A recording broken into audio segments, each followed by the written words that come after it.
കഴിഞ്ഞ കുറച്ച് ദിവസങ്ങളായി കേരളത്തിൽ നിലക്കാതെ പെയ്യുന്ന മഴയിൽ കേരളത്തിന്റെ പല ഭാഗങ്ങളും വെള്ളത്തിനടിയിലായിരിക്കുകയാണ്. ചരിത്രത്തിൽ ഇതുവരെ കാണാത്ത വെള്ളപ്പൊക്കമാണ് ഈരാറ്റുപേട്ടയിലൊക്കെ ഉണ്ടായത്. മീനച്ചിലാറിൽ വെള്ളം ഉയർന്നതിന്റെ ഭാഗമായിട്ടാണ് അവിടെയൊക്കെ വെള്ളപ്പൊക്കം ഉണ്ടായത്. 1958 ശേഷം ഇത്രയും വലിയ വെള്ളപ്പൊക്കം അവിടെ ഉണ്ടായിട്ടില്ല എന്ന് നാട്ടുകാർ പറയുന്നു. പൂഞ്ഞാർ, ഈരാറ്റുപേട്ട, പാലാ, കാഞ്ഞിരപ്പള്ളി റോഡുകൾ പൂർണ്ണമായും ഗതാഗതം തടസ്സപ്പെട്ടിരിക്കുകയാണ്. അതുപോലെ കോഴിക്കോട് കോടഞ്ചേരിയിൽ വലിയ ഉരുൾപൊട്ടലുണ്ടാവുകയും ഒറ്റ രാത്രി കൊണ്ട് ഏക്കറക്കണക്കിന് കൃഷിഭൂമിയാണ് ഒലിച്ചുപോയത്. അതുപോലെ സങ്കടകരമായ ഒരു വാർത്തയാണ് മലപ്പുറം കൊണ്ടോട്ടിക്കടുത്ത് നീരാടിൽ സംഭവിച്ചത്. വീടിന്റെ അടുത്ത തോപ്പിലേക്ക് വീണ് വെള്ളത്തിന്റെ കുത്തൊഴുക്കിൽപ്പെട്ട് 4 വയസ്സുകാരനായ ആദം ഐമൻ എന്ന് പറയുന്ന മോൻ മരണപ്പെട്ട സങ്കടകരമായ വാർത്ത കേൾക്കാൻ കഴിഞ്ഞത്. ഇതിനെക്കുറിച്ച് നമുക്കൊരു വിശദമായ വീഡിയോയിലേക്ക് പോയാലോ? അപ്പോൾ നമുക്ക് വീഡിയോയിലേക്ക് പോകാം. വളരെയധികം ആശങ്കപ്പെടുത്തുന്ന വാർത്തകളാണ് ഇപ്പോൾ പുറത്തു വന്നുകൊണ്ടിരിക്കുന്നത്. കഴിഞ്ഞ കുറച്ച് ദിവസങ്ങളായി സംസ്ഥാനത്ത് നിലയ്ക്കാതെ പെയ്യുന്ന ഒരു കനത്ത മഴയിൽ കേരളത്തിന്റെ വിവിധ ഭാഗങ്ങൾ വെള്ളത്തിനടിയിലായിരിക്കുന്നു. ചരിത്രത്തിൽ ഇന്നുവരെ കാണാത്ത വിധമുള്ള വെള്ളപ്പൊക്കമാണ് ഈരാറ്റുപേട്ടയിലൊക്കെ അനുഭവപ്പെട്ടത്. മീനച്ചിലാറ്റിൽ വെള്ളം ക്രമാതീതമായി ഉയർന്നതിന്റെ ഭാഗമായിട്ടാണ് ഈ ഒരു വെള്ളപ്പൊക്കം അവിടെ ഉണ്ടായത്. 1958 ശേഷം ഇത്രയും വലിയൊരു വെള്ളപ്പൊക്കം അവിടെ ഉണ്ടായിട്ടില്ല എന്നുള്ളതാണ് അവിടെയുള്ള നാട്ടുകാർ പറഞ്ഞു വെക്കുന്നത്. പൂഞ്ഞാർ, ഈരാറ്റുപേട്ട, പാലാ, കാഞ്ഞിരപ്പള്ളി റോഡുകളിലെല്ലാം ഗതാഗതം പൂർണ്ണമായും തടസ്സപ്പെട്ടിരിക്കുന്നു. അതുപോലെ കോഴിക്കോട് കോടഞ്ചേരിയിൽ വലിയ ഉരുൾപൊട്ടൽ ഉണ്ടാവുകയും ഏക്കർ കണക്കിന് കൃഷിഭൂമിയും മണ്ണുമാണ് ഒറ്റ രാത്രി കൊണ്ട് ഒലിച്ചു പോയത്. ഇത്തരത്തിൽ നമ്മെ വളരെയധികം സങ്കടപ്പെടുത്തുന്ന നിരന്തരമായ ഒരുപാട് വാർത്തകൾ പുറത്തു വരുന്നുണ്ട്. ഇതിന്റെ ഭാഗമായി വലിയ നാശനഷ്ടങ്ങളാണ് ഉണ്ടായിക്കൊണ്ടിരിക്കുന്നത്. അതുപോലെ തന്നെ മലപ്പുറത്ത് നിന്നും വളരെയധികം വേദനിപ്പിക്കുന്ന ഒരു ദുരന്ത വാർത്ത കൂടി കേൾക്കാനിടയായി. വീടിന് സമീപത്തെ തോപ്പിലേക്ക് വീണ് കുത്തിയൊഴുകിയ ഒരു വെള്ളത്തിൽപ്പെട്ട് 4 വയസ്സുകാരനായ ആദം ഐമൻ എന്ന് പറയുന്ന ഒരു പൊന്നുമോൻ മരണപ്പെട്ടു പോയി എന്നുള്ള സങ്കടകരമായ ഒരു വാർത്തയായിരുന്നു അത്. പ്രിയപ്പെട്ട സുഹൃത്തുക്കൾ, ആ 4 വയസ്സുള്ള പൈതല് ഒഴുക്കിപ്പെട്ടുകൊണ്ട് വന്ന സ്പോട്ടാണിത്. ഇതിലാണ് കുട്ടി വന്നിട്ട് എവിടേക്കാണ് കുട്ടി എത്തി നിന്നുള്ള മരത്തിന്റെ ഭാഗം ഞാൻ കാണിച്ചു തരാം.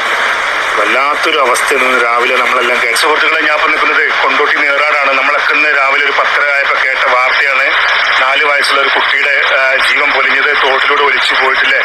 അപ്പൊ ആ ഒരു സ്പോട്ടിലാണ് ഞാൻ നിൽക്കുന്നത്. അപ്പൊ കുട്ടിയെ കിട്ടിയ ഭാഗം ഞാൻ കാണിക്കുകയാണ്. ഈ തോട്ടിൽ നിന്ന് കണ്ടില്ലേ വെള്ളം ഈ പറമ്പിലേക്ക് പോകുന്നുണ്ടല്ലോ, കണ്ടോ? കര കവിഞ്ഞ് ഈ ഭാഗത്താണ് കുട്ടി ഉണ്ടായിരുന്നത്. അവിടെ ഒരു മരതാ ആ കവുങ്ങാൻ തോന്നുന്നുണ്ട്, അതിന്റെ ആ ഭാഗത്താണ് കുട്ടി കിടന്നിട്ടുണ്ടായിരുന്നെന്നാണ് അറിയാൻ സാധിച്ചത്. നമുക്ക് മുന്നിൽ കാണാവുന്ന ആ ഒരു വീടുണ്ടല്ലോ, ആ വീട്ടിലെ ആളാണ് കണ്ടതെന്ന് അറിഞ്ഞു. അതിനുശേഷം കുട്ടിക്ക് കുറച്ച് ജീവൻ ഉണ്ടായിരുന്നെന്നാണ് അറിയാൻ സാധിച്ചത്. അതിനുശേഷം കൊണ്ടോട്ടി ഹോസ്പിറ്റലിലേക്ക് കൊണ്ടുപോകുകയും തുടർന്ന് കുട്ടി മരണപ്പെട്ടു എന്നുള്ള വിവരമാണ് ഇപ്പോൾ അറിയാൻ സാധിച്ചത്. 4 വയസ്സുള്ള ഒരു കുഞ്ഞു പൈതലിന്റെ ജീവനാണ് പ്രിയപ്പെട്ടവരെ ഈ ശക്തമായ ഈ തോട്ടിന്റെ ഒഴുക്കിപ്പെട്ടിട്ട് പൊലിഞ്ഞത് എന്നുള്ളതാണ് വളരെ സങ്കടകരമായ വാർത്ത. നമ്മളൊക്കെ ഒരു ജീവൻ പോലും പോയരുതെന്ന് ഒരുപാട് പ്രാർത്ഥിച്ചിരുന്ന ആളുകളാണ് അല്ലേ.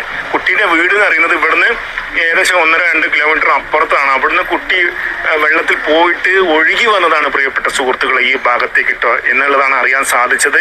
പിന്നെ എന്താണ് സംഭവിച്ചത് നമുക്ക് അറിയില്ല. കുട്ടി വെള്ളത്തിൽ വീണതാണോ അല്ലെങ്കിൽ കുട്ടി കളിക്കാൻ ഇറങ്ങിയതാണോ അറിയില്ല. എന്തായാലും ഒരു കാര്യം ഞാൻ പറയണേ, തോടിന് നല്ല ഒഴുക്കാണ്. മുതുവല്ലൂർ സ്കൂളിൽ LKG പഠിക്കുന്ന കുട്ടിയാണ് കേട്ടോ. കുട്ടീൻ്റെ വീട് വരുന്നത് നെടിയിരുപ്പ് മേലെപ്പറമ്പ്. ഹമീദ് നദീറ ദമ്പതികളുടെ മകനാണ്. ആദം ഐമൻ എന്നാണ് ആ കുഞ്ഞു പൈതലിൻ്റെ പേര്. ഏതായാലും വല്ലാത്തൊരു അവസ്ഥ ആയിപ്പോയില്ലേ ആ കുഞ്ഞു പൈതലിൻ്റെ ജീവൻ പൊലിഞ്ഞെന്ന് കേൾക്കുമ്പോൾ. ഇത്തരത്തിലുള്ള മരണങ്ങളൊന്നും റിപ്പോർട്ട് ചെയ്യരുതെന്ന് പ്രാർത്ഥിക്കുന്ന ആളുകളാണ് നമ്മളല്ലേ. എന്തായാലും ആ കുടുംബത്തിന് ഇത് താങ്ങാനുള്ള ശക്തി ഉണ്ടാവട്ടെ എന്ന് മാത്രമാണ് ഈ അവസരത്തിൽ നമുക്ക് പ്രാർത്ഥിക്കാനുള്ളത്. ഇനിയെങ്കിലും നമ്മളെ മക്കളെ എല്ലാവരും ശ്രദ്ധിക്കണം എന്ന് മാത്രം ഈ അവസാനമായിട്ട് ഞാൻ ഒരിക്കൽ കൂടി ഒരു മെസ്സേജ് ആയിട്ട് അറിയിക്കുകയാണ്. ഈ ഒരു സ്പോട്ടിൽ വന്നപ്പോഴാണ് നേരത്തെ ഞാൻ പറഞ്ഞ പോലെ തന്നെ ഇതിൻ്റെയൊക്കെ ഒരു വളരെ വലിയ രീതിയിലുള്ള ഒരു ഒഴുക്ക് നമ്മൾ മനസ്സിലാക്കിയത്. ആ കുടുംബത്തിന് പടച്ചവനെല്ലാം സഹിക്കാനും ക്ഷമിക്കാനുമുള്ള മനസ്സ് കൊടുത്ത് അനുഗ്രഹിക്കട്ടെ. നോക്കൂ, കളിച്ചു നടക്കേണ്ട പ്രായത്തിൽ ഒരു കുടുംബത്തിന്റെ മുഴുവൻ പ്രതീക്ഷയുമാണ് ആ കുത്തിയൊഴുക്കിൽ ഇല്ലാതായി പോയത്. മരണങ്ങൾ മാത്രമല്ല, ഒരുപാട് മനുഷ്യരുടെ വരുമാന മാർഗങ്ങൾ പോലും ഈ ഒരു പ്രളയം തകർത്തു കളയുന്നുണ്ട്. ഈരാറ്റുപേട്ട സ്വദേശിയായ മുനീർ എന്ന് പറയുന്ന ഒരു സഹോദരന്റെ നിസ്സഹായാവസ്ഥയും സങ്കടവും കേട്ടാൽ വല്ലാതെ സങ്കടം വന്നു പോകും. തന്റെ 3 മക്കളെയും നോക്കാനുള്ള ഏക വരുമാന മാർഗമായിരുന്ന ഒരു പെട്ടിക്കട ഒറ്റ രാത്രി കൊണ്ടാണ് ഒലിച്ചു പോയത്. ഏക വരുമാന മാർഗമായിരുന്നു. എന്ത് ചെയ്യുമെന്നറിയാൻ പറ്റാതെ വീട്ടിൽ ആരൊക്കെയുണ്ട്? വൈഫുണ്ട്, 2 കുഞ്ഞുങ്ങളുണ്ട്. അവരെയൊക്കെ പോറ്റാനുള്ള ഒരു മാർഗമാണ് ഇപ്പൊ അടഞ്ഞു പോയത്. മാർഗമായിരുന്നു നമ്മളെ പോയത്. അപ്രതീക്ഷിതമായി ഉണ്ടായ പ്രളയം പലരുടെയും ജീവിത മാർഗങ്ങളെ തന്നെ തകർത്തിരിക്കുകയാണ്. ഇവിടെ വന്നപ്പോൾ ആ മാലിന്യ കൂമ്പാരങ്ങൾക്കിടയിൽ തന്റെ പെട്ടി ഓട്ടോ തെരയുന്ന മുനീറിനെയാണ് കണ്ടത്. അന്വേഷിച്ചപ്പോൾ അദ്ദേഹത്തിന്റെ ദോശക്കട ഈ വെള്ളപ്പാച്ചിലിൽ ഒലിച്ചു പോയി എന്നാണ് അറിഞ്ഞത്. ദോശക്കടയാണോ തെരഞ്ഞുകൊണ്ടിരിക്കുന്നത്? വരുമാന മാർഗമായിരുന്നു. എല്ലാം പോയി. രാവിലെ ഒന്ന് നോക്കിയപ്പോൾ ഒന്നും കാണാനില്ല. കുറച്ച് പ്ലേറ്റ് മാത്രം കിട്ടി. എവിടെ വെച്ചിരുന്നത്? നമ്മള് കുറച്ച് അപ്പുറത്ത്. രാത്രി വെള്ളം വന്നപ്പോ അങ്ങനെ ഒലിച്ചു പോയതാ? പ്ലേറ്റ് പോയി. ഒന്നുമില്ല, ഒന്നും കാണില്ല. ഒന്നും ഒരു സൂചന, ഒരു ചെറിയൊരു അരിമണി പോലും കാണാനില്ല അതിനകത്ത്. ഈ പ്രളയം സാധാരണക്കാരായ മനുഷ്യരുടെ ജീവിത മാർഗങ്ങളെയാണ് തകർത്തെറിയുന്നത്. പെട്ടിക്കടകളും തുണിക്കടകളും കച്ചവട സ്ഥാപനങ്ങളും എല്ലാം വെള്ളത്തിനടിയിലായിരിക്കുകയാണ്. ഏക്കർ കണക്കിന് കൃഷിയിടങ്ങളാണ് കർഷകർക്ക് നഷ്ടപ്പെട്ടത്. അരുവിക്കര, കാഞ്ഞിരപ്പള്ളി, ഈരാറ്റുപേട്ട ടൗൺ പ്രദേശങ്ങളിലെല്ലാം കോടിക്കണക്കിന് രൂപയുടെ നാശനഷ്ടമാണ് റിപ്പോർട്ട് ചെയ്തിരിക്കുന്നത്. ഇതൊക്കെ കാണുമ്പോൾ വല്ലാത്തൊരു ഭയം തോന്നുകയാണ്.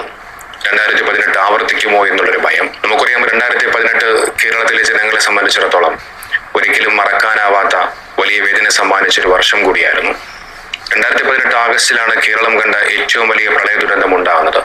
അന്നത്തെ കാലാവസ്ഥാ വ്യതിയാനവും തുലാവർഷവും ഇടവപ്പാതിയും ഒക്കെ ഒരുമിച്ച് പെയ്തിറങ്ങിയതുമെല്ലാം നമ്മളെല്ലാവരും കണ്ടതാണ്. ഇന്ന് വീണ്ടും ഓഗസ്റ്റ് മാസത്തിന്റെ തുടക്കത്തിൽ തന്നെ ജില്ലകളിൽ റെഡ്, ഓറഞ്ച് അലേർട്ടുകൾ പ്രഖ്യാപിക്കപ്പെടുകയാണ്.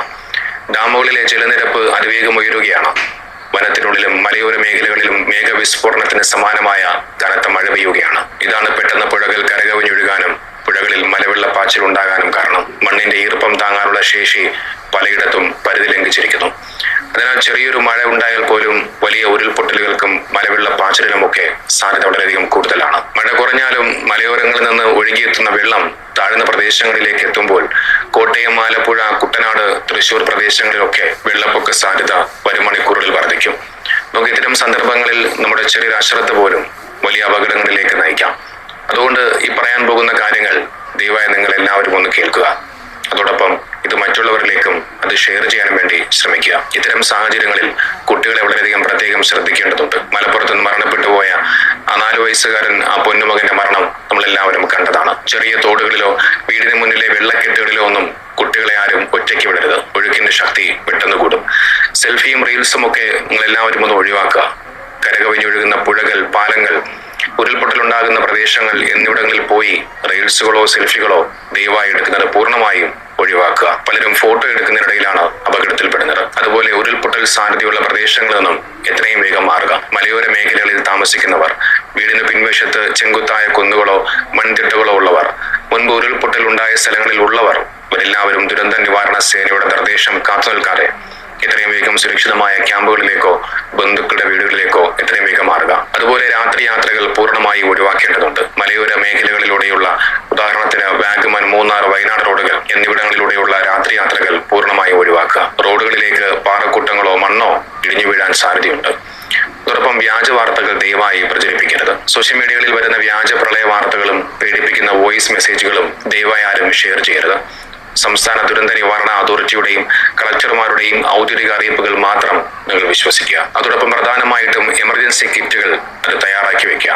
വെള്ളം കയറാൻ സാധ്യതയുള്ള താഴ്ന്ന പ്രദേശങ്ങളിലുള്ളവർ നിങ്ങളുടെ പ്രധാനപ്പെട്ട, ഉദാഹരണത്തിന് Aadhaar card, pan card, ration card എന്നിങ്ങനെയുള്ള പ്രധാനപ്പെട്ട രേഖകൾ, നിങ്ങളുടെ മരുന്നുകൾ, ടോർച്ച്, ഫോൺ ചാർജർ എന്നിവ ഒരു വാട്ടർ പ്രൂഫ് ബാഗിലാക്കി അത് തയ്യാറാക്കി വെക്കുക. അതുകൊണ്ട് ഇത്തരം കാര്യങ്ങൾ എല്ലാവരും ശ്രദ്ധിക്കേണ്ടതുണ്ട്. 2018 മഹാപ്രളയത്തെയും 2019 ദുരന്തങ്ങളെയും കോവിഡിനെയും നമ്മൾ അതിജീവിച്ചത് നമ്മൾ ഒന്നിച്ചു നിന്നതുകൊണ്ടാണ്. ആ ഒത്തൊരുമയും ജാഗ്രതയും തന്നെയാണ് ഇപ്പോഴും നമുക്ക് ആവശ്യം.